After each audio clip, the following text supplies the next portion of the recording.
Welcome to the deep dive. So glad you could join us. Okay, let's get right into it. Avengers. Doomsday. The release date, December 18th, 2026, still feels a ways off. It really does. But the fan discussion online is already at a fever pitch. Absolutely deafening. We're talking about the marketing, these huge character returns, the casting, all of it. It is pure chaos. And that's our mission today, right? To just cut through all that noise. We're going to try and pull out what this really means, what the studio strategy tells us about the multiverse saga's direction. Let's start with that marketing, because that was a wild ride. The whole strategy of releasing those 4 teasers, Steve Rogers, Thor, Doom only, in theaters before Avatar. A total gambit. Was it a genuine miscalculation, or was this just, planned chaos all along? It felt messy, but the sources we have suggest it was pretty calculated. I mean, fans were furious. You can't ask people to buy multiple movie tickets just to see a trailer. Exactly. It was pure FOMO marketing, trying to give Avatar a little boost. But what's really interesting is how fast they pivoted. They backtracked almost immediately. The leaks were instant.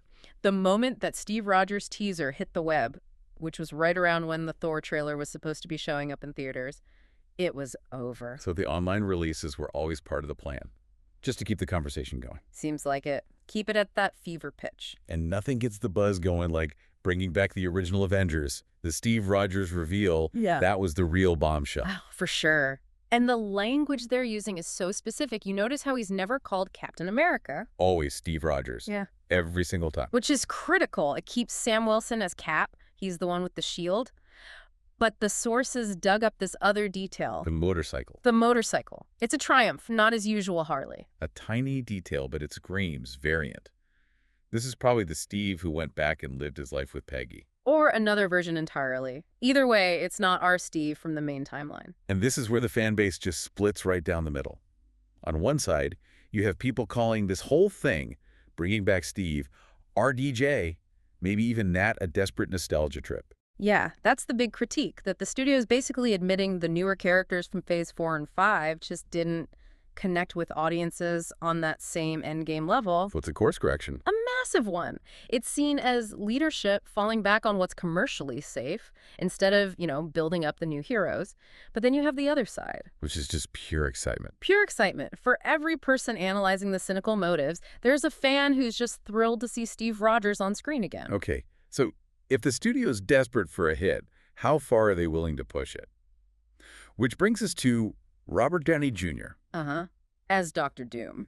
The most divisive casting I think I have ever seen. It's really split the community. The debate is basically, is this the real Victor Von Doom, maybe tied to the Fantastic Four movie? Or is it something else, a Tony Stark variant? A body swap scenario even. Yeah. People are worried it just undercuts one of Marvel's greatest villains by tying him to RDJ's star power. And that all comes down to one thing, the mask. The mask. Will he actually wear it? Fans are terrified we're going to get what are they calling it, a Mysterio treatment. Right, where the big-name actor spends most of the movie with his helmet off just so you can see his face. The writers have come out and said they won't do that.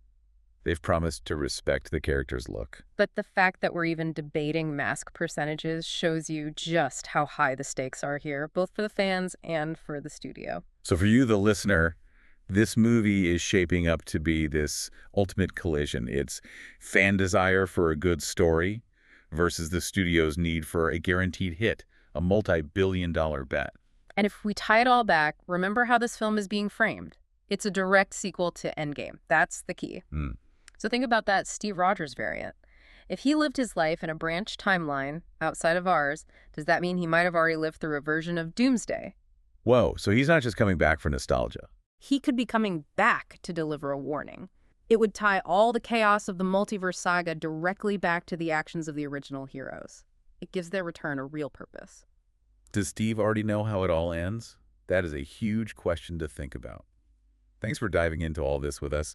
If you enjoyed cutting through the noise to get right to the good stuff, please like this video and subscribe to the channel for more deep dives.